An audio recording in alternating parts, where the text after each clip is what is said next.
আত্রাই নদীর তীরবর্তী সংস্কৃত শহর বালুরঘাটে নাট্যকার মন্থন রায় নাট্য ও সংস্কৃতি চর্চা কেন্দ্রের আর্ট গ্যালারিতে আজ 12 অক্টোবর সন্ধ্যায় শ্রুতির সঙ্গীত শিক্ষাঙ্গনের অধ্যক্ষা প্রদীপ্তা ঠাকুরের পরিচালনায় ও ব্যবস্থাপনায় বার্ষিক সাংস্কৃতিক অনুষ্ঠানের আয়োজন করা হয়।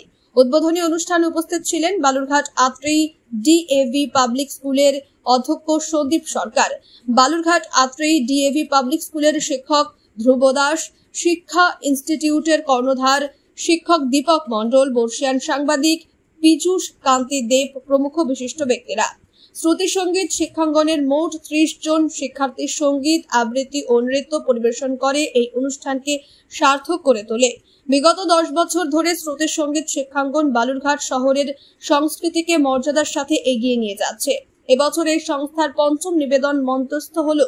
শিক্ষার্থীদের, অভিভাবকদের পাশাপাশি শহরের প্রচুর সংস্কৃতি মনস্ক মানুষজন অনুষ্ঠানে উপস্থিত ছিলেন। অনুষ্ঠানে তবলায় মানব বিশ্বাস ও অর্ণব লাহা, কিবোর্ডে ইন্দ্রনীল রায় এবং গিটারে সৌরভ নন্দী সহযোগিতা করেন। সমগ্র অনুষ্ঠানটি সুন্দরভাবে সঞ্চালনা করেন বাচিক শিল্পী সৌমেন সমাজদার। আপনাদের এটা কি অনুষ্ঠান হচ্ছে আজকে?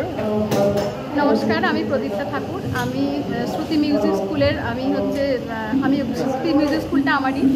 তো আমি প্রতি বছরই একটা করে বার্ষিক অনুষ্ঠান করি। এবার আমাদের 5ম বার্ষিক অনুষ্ঠান।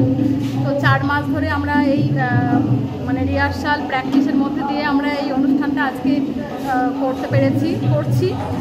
তো বাচ্চারা সবাই আজকে অনুষ্ঠানে অংশগ্রহণ করেছে। ভালো লাগে। অনুষ্ঠানে কি আয়োজন করেছেন আজকের অনুষ্ঠানে? আজকের অনুষ্ঠানে সব ধরনের গান রাখার চেষ্টা করেছি। একদম ক্লাসিক্যাল থেকে ফোক, হিন্দি সব রকম গান আছে, রবীন্দ্রসঙ্গীত, নজরুল, রাষ্ট্রয়ী, আধুনিক সব ধরনের গান আমরা এখানে রেখেছি, যাতে সমস্ত গানের সমস্ত যে সেকশনগুলো আছে সেগুলো যেন আমরা সব কিছু ছুঁতে পারি, সেইভাবেই আজকের অনুষ্ঠানটা সাজিয়েছি। আর পাশাপাশি আর কি আয়োজন করেছেন?